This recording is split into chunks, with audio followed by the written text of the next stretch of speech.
সেই একই রকম স্বৈরতন্ত্র, একই রকম জনগণের উপরে বিভিন্ন ধরনের নিপীড়ন, একই রকম বৈষম্যমূলক ব্যবস্থা টিকিয়ে রাখা।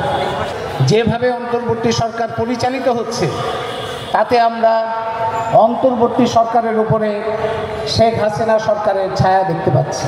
কিন্তু আমরা প্রত্যাশা করেছিলাম পরিবর্তনের সূচনা।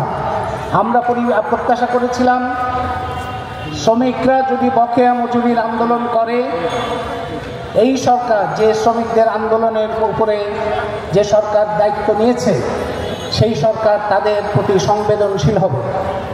গত 2রা আগস্ট আমি বলেছিলাম এই 2004টার বক্তব্যের মধ্যেই যে হাসিনা সরকারের পতনই মানুষের অধিকার নিশ্চিত করতে পারবে না।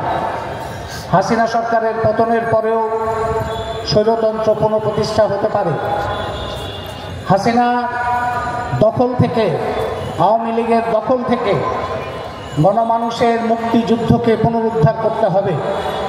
হাসিনার পরিবর্তন, তার যে পদত্যাগ, পতন অবশ্যম্ভাবী। আমাদের এখন আলোচনা করতে হবে আমরা গণতান্ত্রিক রূপান্তর কিভাবে করব, বৈষম্যহীন সমাজের দিকে কিভাবে যাব।